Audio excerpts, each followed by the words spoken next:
go. You'll never let me go. Come on into the water. Come let the broken sing. Come all you sons and daughters. His love changes everything. Come when the fear is fighting. We find in the risen King. Come on and let the light in. Your love changes everything. Your love, your love, your love changes everything. Your love, your love, your love changes everything. Your love, your love, your love changes everything. Your love, your love, your love. Oh, oh, oh, oh.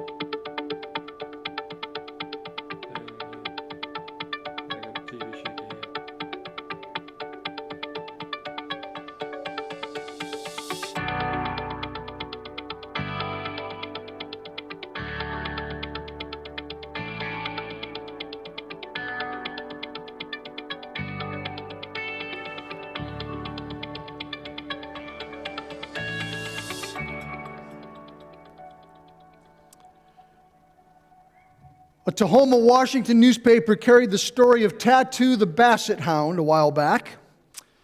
Tattoo did not intend to go for an evening run that day, but when his owner accidentally shut the dog's leash in the car door and took off for a drive, with Tattoo still outside the vehicle, he had no other choice. Motorcycle officer Terry Filbert noticed a passing vehicle with something dragging behind it. He commented that the poor Basset Hound was picking them up and putting them down as fast as he could. But no worries. The officer chased the car to a stop and Tattoo was rescued. But not before the dog had reached a top speed of 25 miles per hour, falling down and rolling over several times.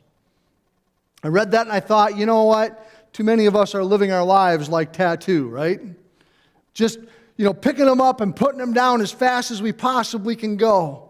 Rolling around and feeling dragged through life. Our world has become the world of the Red Queen from Alice in Wonderland, who said it takes all the running you can do to keep in the same place.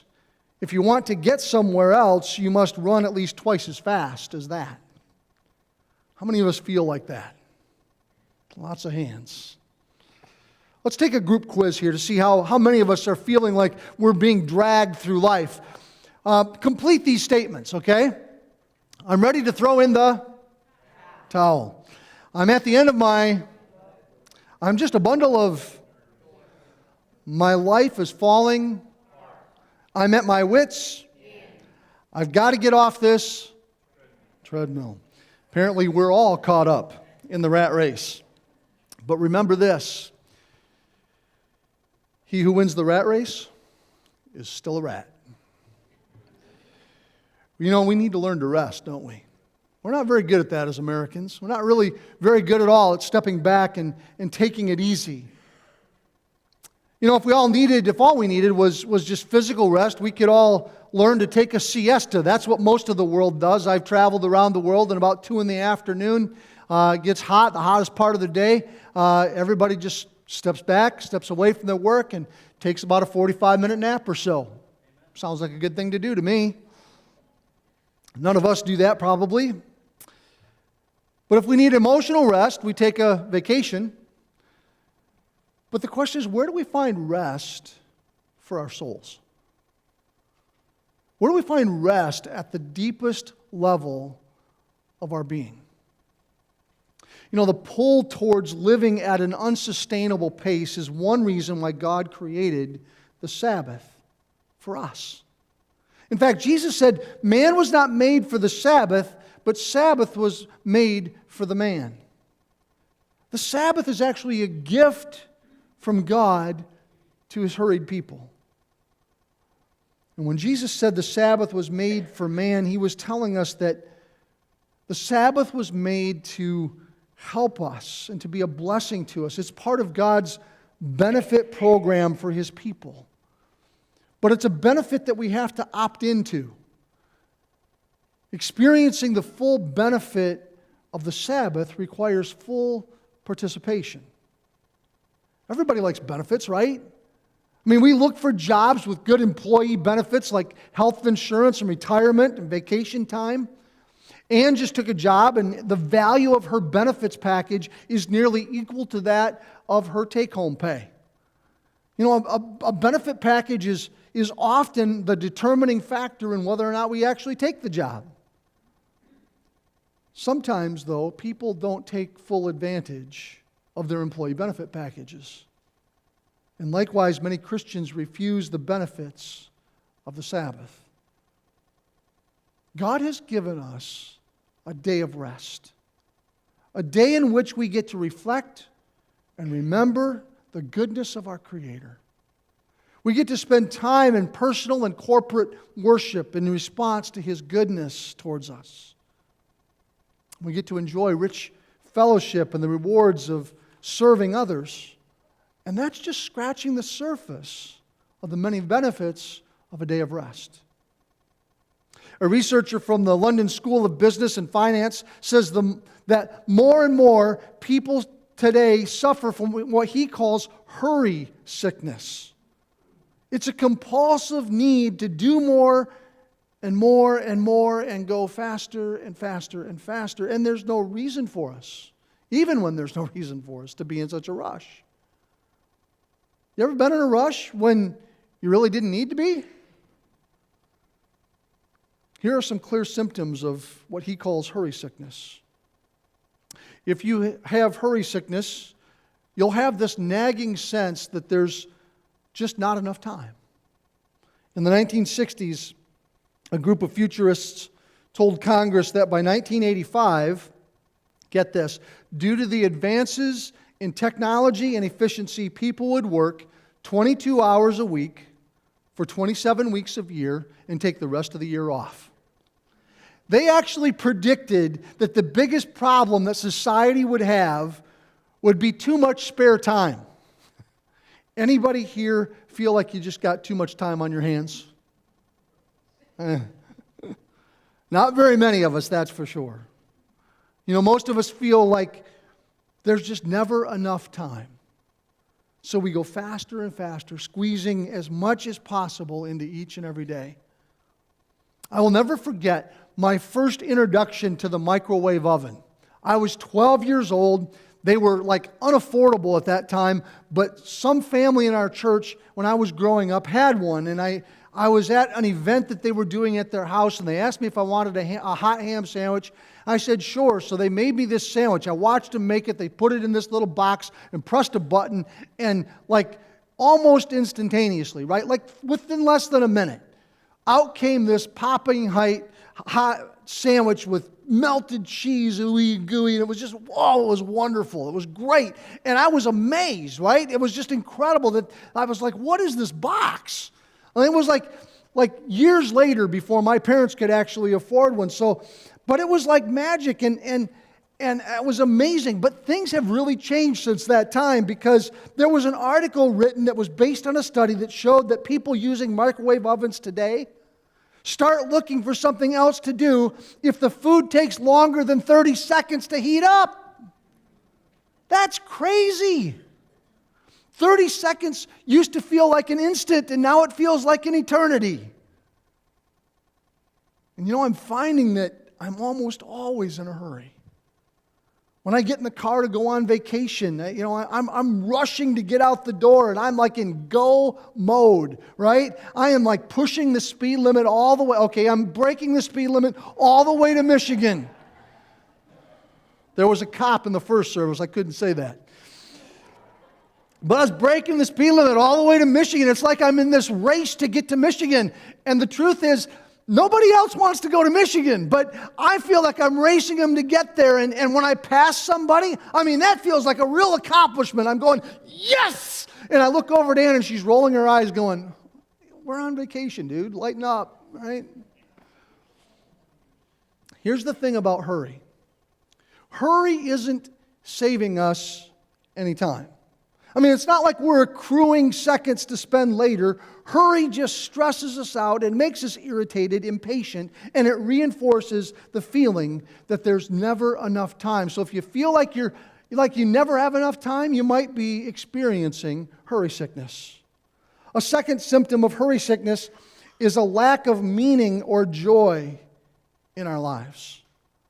As you try to do more and more and more, life just becomes a blur of activity that feels less and less meaningful or significant. I mean, most of us can hardly remember what we did yesterday because it just went by in a blur, right? I mean, you have to really stop and think, well, what did I do yesterday? Or what did I do on Wednesday, just a few days ago?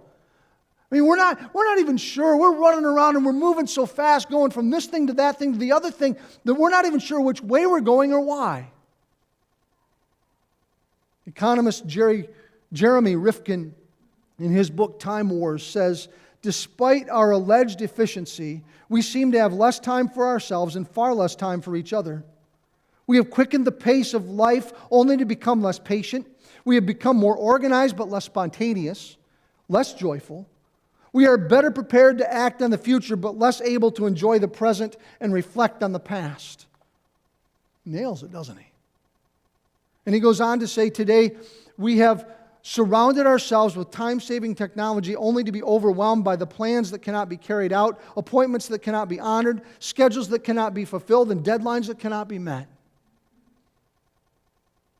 You ever noticed that hurried people are never happy? I mean, the other day I was sitting at a stoplight, and I was a couple of seconds, which is very unusual for me, but I was a couple of seconds getting off the line when the light turned green, right? I'm usually the guy 2 or 3 cars back going, come on, people, move, you know? But I was the first guy in line. I was a couple of seconds. I was probably distracted by my phone and texting or something. I don't know. But I was a couple of seconds getting off the line. And in that 2 seconds that it took me to get off the line, horns started blaring, right? You ever notice that when you look in your rear view mirror, there's not a nice face looking back at you? I mean, they're always angry. They're honking their horns and blaring the horns. They're always angry, right? I can promise you, there is never a big smile on the face of a guy honking his horn, right? You can't hurry and smile. It's like impossible to do that. You can't really hurry and experience peace and joy. Well, the third symptom of a hurry sickness is a lack of compassion. People in a hurry simply don't have enough time to help others. Princeton Theological Seminary did an experiment years ago where students were asked to prepare a short sermon on the parable of the Good Samaritan. You know the story, right? A man is traveling from Jericho to Jerusalem. Maybe it was the other way around. I think Jerusalem to Jericho. And he falls into the hands of robbers. And they beat him to within an inch of his life. And he's laying on the road, half dead. And a priest comes by and walks on the other side of the road. He's busy, got things to do, can't stop to help the guy. And then a Levite. Now, Levite was kind of like a church board member, okay? So he walks by on the other side. No time to help. He's got other things going on at the church. He's got to run. The guy just lays there on the side of the road, half dead. Finally, a Samaritan, the last guy that you would think would stop and help this guy, stopped to help him. Picks him up, bandages up his wounds, takes him to an inn or a hospital, and says, take care of him. I'll come back and pay the bill, check on him later. That's the story. And they were asked to present a sermon on this story. And on their way to present their sermon, each student was set up to encounter a person who was slumped over and groaning and then obviously in clear distress. You can see where this is going, right? You know what's happening here. They wanted to see if these seminary students who were studying for the ministry and had just written a story or a sermon on the Good Samaritan would stop and help a person in need. And you know what? 1 out of 10 stopped to help. 1 out of 10 stopped to help. And it's not because they were cold-hearted or didn't care, but they had been told that they were late and they were in a hurry. They didn't have time to care. And it's easy for us to criticize, but before we do, we need to ask ourselves, am I really all that different? How often do I rush by someone in need, someone that's hurting, struggling with something, someone who needs to know that someone really cares? You see, when we're in a hurry, we just don't have time to care. The fourth symptom of hurry sickness is a lack of grace. A hurried life depletes your supply of grace. A hurried life replaces grace with things like impatience and frustration and stress and anger. Studies actually show that being in a hurry is not just a stress reaction, it's a stress trigger. In other words, stress is not the cause of our hurried life, it's our hurried lives causing our stress. The brain actually releases more adrenaline into your body when you're in a hurry and you feel more stress, which is why we get impatient and frustrated and angry with ourselves and with others. Hurriedness depletes grace.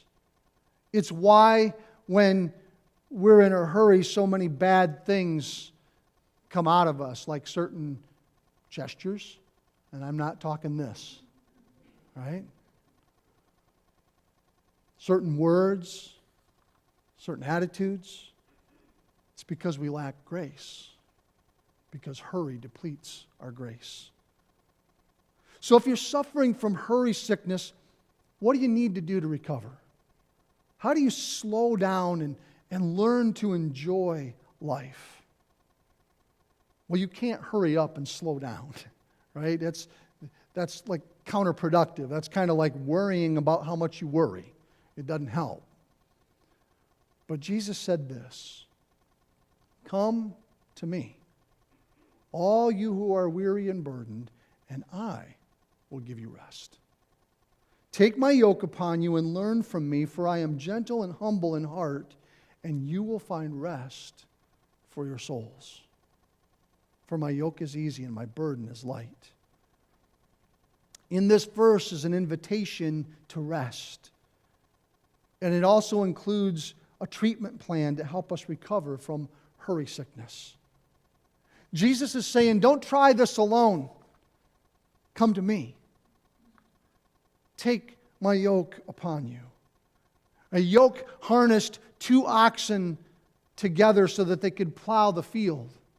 And it only worked if they moved at the same speed. And so Jesus is saying, in essence, you have to do life at my rhythm, at my pace.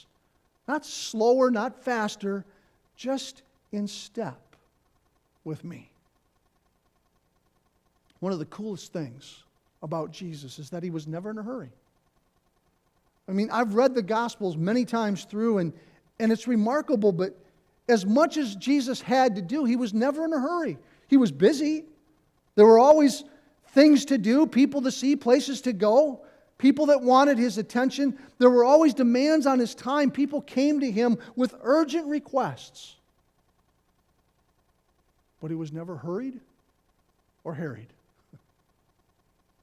If you look at his life, he intentionally set up a rhythm that helped him resist the temptation to hurry. He would get up early in the morning and spend time alone in prayer. He would sometimes wait when others felt rushed. He had the courage to say no, even to urgent requests. That's Jesus' yoke. That's his rhythm of life. And we have to learn to walk in step with him. So what's the prescription for hurried sickness? Well, first, practice slowing down. Just take your foot off the accelerator a little bit. Drive the speed limit, for Pete's sakes, right? Just that alone would sort of take the stress level down a little bit, I think, at least it would for me. One of the best ways to combat a habit of speeding up is to intentionally develop a habit of slowing down. I got this Fitbit thing for my Father's Day gift from my kids, and I'm not sure if they were trying to tell me how much they love me or how fat I am, but it does one thing that I really like. It reminds me that it's time to get up and move.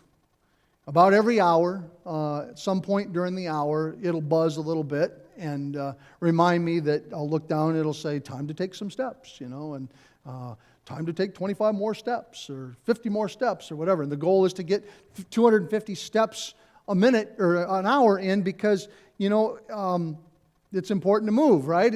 Physically, it's important to get that heart pumping and things. And that's good because for me, so much of my work is spent sitting behind my desk. But you know what I also need? I need a reminder once in a while to be still, to slow down. I could use a reminder to take a few minutes every now and then just to stop whatever I'm doing. Close the door of my office, silence my phone, log off my computer, and just sit in silence, slow my breathing, and do nothing. That would actually be good. That would bring my stress level down some, except for one thing. And that is that I all know that you think pastors only work one day a week anyway. So if I always worried about you walking by my office and seeing me sitting there like that, I'm just going, I've got to at least make myself look busy so that you don't have any more ammunition to use against me. But the truth is our bodies and our minds need unhurried time. And it's in unhurried moments that we become aware of things that we forget or we miss or we lose sight of. You ever been in a conversation with someone and suddenly you can't remember like the next word that you wanted to use, right? Can't remember that word you're looking for. You can't remember someone's name maybe. And it's not that you've suddenly become stupid. You're probably just experiencing brain drain. Step away from that conversation for a little while. Give yourself some downtime. And you'll find that when your brain is recharged, that word, that name will pop right back into your head. Happens all the time. And the same thoughts that we forget or miss when we are rushing through life are the thoughts that come into your soul through unhurried time. Thoughts of God and His agenda for you or for the day. Thoughts of others and how you might serve them and help meet their needs. Or thoughts of family and friends and how you can add value to their day. Step away from our to-do lists for a few moments and take time to recharge. Second, take advantage of opportunities to wait. Now, waiting is not one of my finer qualities. I tend to get rather impatient. The other day I was on my motorcycle and I got stuck at one of those traffic lights that are triggered by weight. And so I'm on my motorcycle, and apparently because I've lost some weight, I didn't trigger it. It didn't recognize me. And so I sat there, and I sat there, and I sat there through what seemed like forever. It was like an eternity, probably 15 minutes or so. Okay, maybe 30 seconds. But after about an eternity, I ran the red light. Now, don't judge me. I see you looking at me. I'd still be sitting there, I'm telling you, if I hadn't run that red light. But I did feel guilty about it, so I went on the internet when I got home and I typed it in to see if, maybe there was a law that permitted me to do this. And sure enough, in Virginia, since 2011, it's been legal to go through there. When you get stuck and it doesn't go through the cycle the way it should, you can actually pull through the light. I was like, that's cool, because the internet never lies. But I get especially annoyed when I'm in a hurry for no apparent reason, but I get stuck behind a slow-moving car.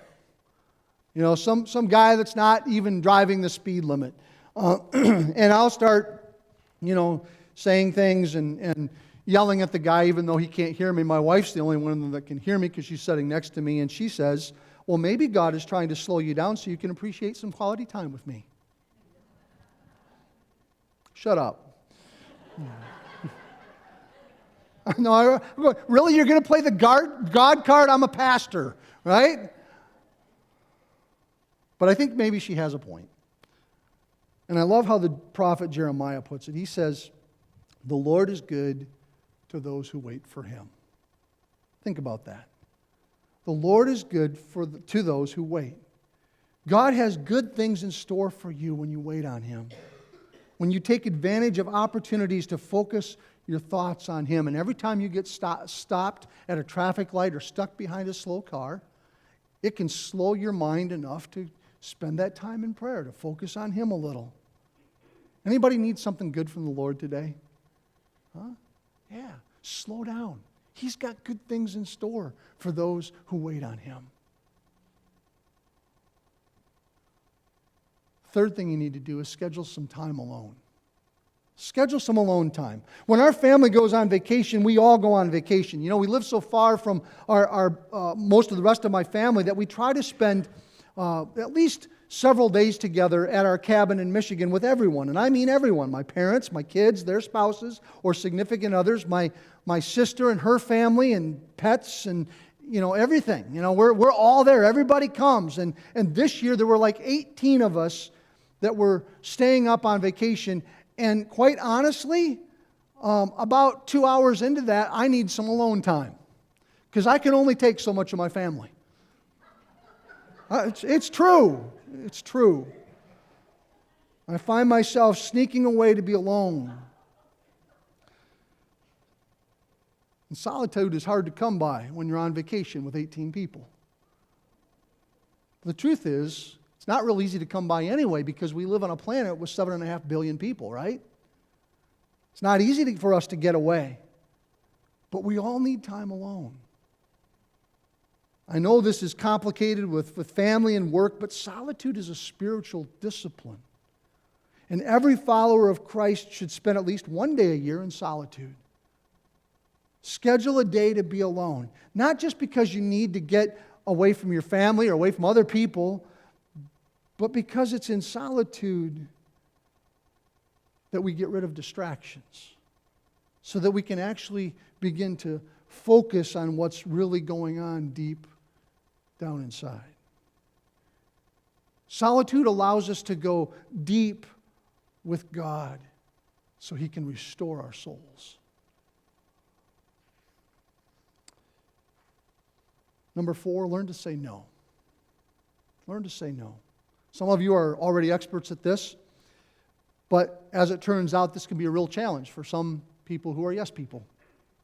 I can certainly say no, but deep down inside, I always want to say yes. There are times when I find myself saying yes when I probably should say no, and that's usually in retrospect, right? You say yes, and you think, oh man, I should have said no. What was I doing? What was I thinking?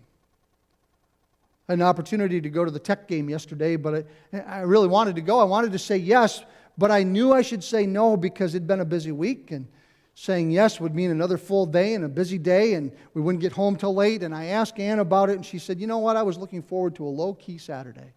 And I went, that sounds good. And we said no. We said no. Sometimes it's okay to say no. In fact, I think we should practice that right now. Some of you need to work at that. So turn to your person next to you and just say no. You got to say it with conviction. You got to say it like you mean it. No. Oh. Doesn't that feel good? Kind of feel like I'm, okay, enough practice. Kind of feel like I may be wrecking havoc in some marriages right now, but the truth is that learning to say no can help you live an unhurried life. We need to practice that more often. And then finally, take a weekly Sabbath. Take a weekly Sabbath. For some of you, this might be the most difficult thing to add to your life to help you slow down, but I think it's probably the most important. It's important. You're all here today, which is really cool. But Barna says, and he's the guy that keeps his thumb on the pulse of America's, habits, and especially their spiritual habits and things. You know what he says? He says Americans think that attending church twice a month is regular attendance. No, it's not. No, it's not. And see, this isn't about just feeding Steve's ego, right? Because I got to admit, it's more fun to preach when the place is full. It's more fun when we see guests and people coming here and filling up seats and all that kind of stuff. But it's not about that. Steve didn't say you need to come here once a week. God said that. God said, one day out of 7, I want you to set aside for me. Remember the Sabbath day to keep it holy. For 6 days a week, it's okay to think about productivity and efficiency and getting more stuff done. But then you get a day that's different. And God says, life is not 24/7, it's 24/6. For 6 days you get to do your work, but on the 7th we're commanded to cease from your work. Now notice that God doesn't say cease from all work. If He said cease from all work, we could all stay home on the 7th day and just sleep, right? Cease from all work. But He didn't say cease from all work. He said cease from your work. The Sabbath day can be a day that we stop our work and serve God by working for Him. For example, when you're asked to serve in children's ministry, you're actually serving the children. You're not just babysitting. You're serving the children, and you're serving their parents. When we ask you to teach an Equip You class, you're actually serving those that attend the class. You see, on the Sabbath day, we stop doing good work so that we can concentrate on doing His work. Work that lasts for eternity.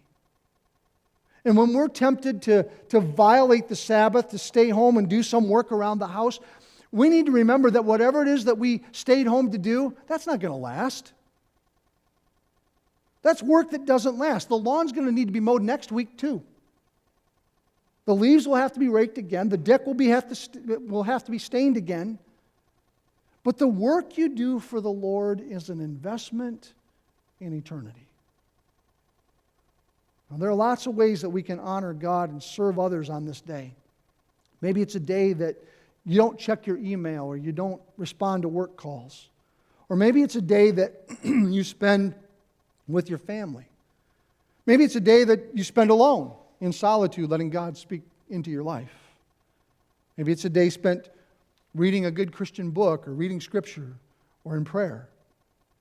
Maybe it's just a day with close friends, focusing on your relationships and having conversations that you might not otherwise have. Maybe it's a day that you do something that you love but you don't get to do very often, like cook or something like that. If you love golf, well then for crying out loud, get something else to do with your time. Because golf is not a stress-free thing. You know, that's not restful, honest. I've been there, I've done that. Way too frustrating. But here's a novel idea. If you decide to do all or some of those things, how about before you do any of them, you start by honoring the Sabbath by coming to church first? Just decide that you're going to honor God on His day by being in His house, focusing on, learning about, and worshiping, and serving, and growing in Him. I'm serious about this. Make this a priority every week. And I know what you're thinking. There's just too much going on in my life to make that a priority every week, Steve. I just don't have I don't have the time. I used to use that excuse with my dad. I don't have enough time, Dad. You know what he used to tell me? There's always time for the things we want to do most. Meaning that we make time for the things that matter most to us.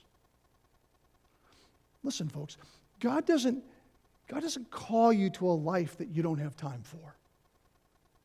Jesus said, I have come that you might have life and have it to the fullest.